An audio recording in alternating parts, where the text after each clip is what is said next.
আসসালামু আলাইকুম, আশা করি সবাই ভালো আছেন। সো ভিউয়ার্স, আর কথা না বাড়িয়ে চলেন শুরু করা যাক আজকের এই নতুন ভিডিও। আমি এই মাসে ছুটি চাই।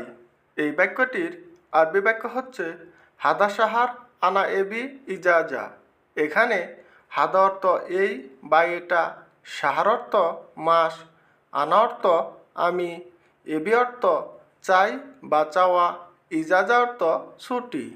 হাদা সাহার আনা এবি ইজাজা। আমি এই মাসে ছুটি চাই। তুমি কি ছুটিতে আসছো? এই বাক্যটির আরবি বাক্য হচ্ছে ইনতা ইজি ইজাজা। এখানে ইনতা অর্থ তুমি, ইজি অর্থ আসা, ইজাজা অর্থ ছুটি। ইনতা ইজি ইজাজা। তুমি কি ছুটিতে আসছো? হ্যাঁ, আমি ছুটিতে আসছি। এই বাক্যটির আরবি বাক্য হচ্ছে আইওয়া আনা ইজি ইজাজা। এখানে আইওয়া অর্থ হ্যাঁ, আনা অর্থ আমি, ইজি অর্থ আসা, ইজাজা অর্থ ছুটি।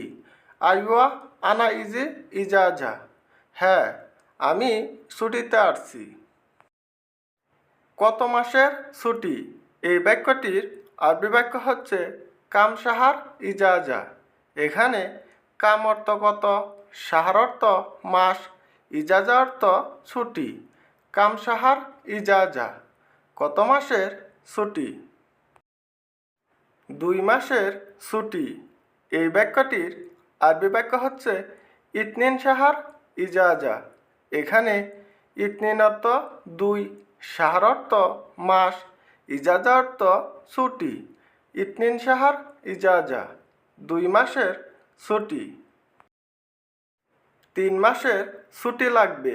এই বাক্যটির আরবি বাক্য হচ্ছে তালাতা সাহার আবগা ইজাজা।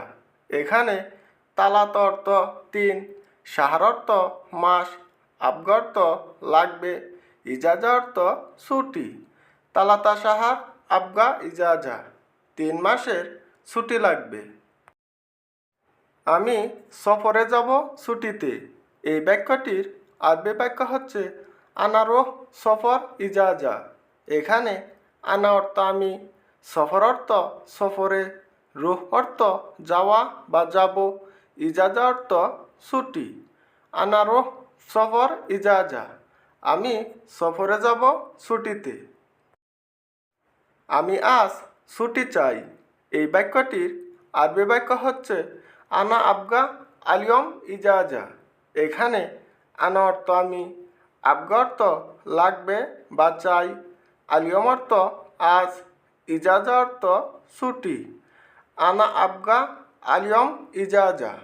আমি আজ ছুটি চাই। সো ভিউয়ার্স, ভিডিওটি এই পর্যন্ত। আশা করি তোমাদের এই ভিডিওটি ভালো লেগেছে। আর এই ভিডিওটি ভালো লেগে থাকলে অবশ্যই চ্যানেলটিকে সাবস্ক্রাইব করে এই চ্যানেলের পাশে থাকবেন। ধন্যবাদ।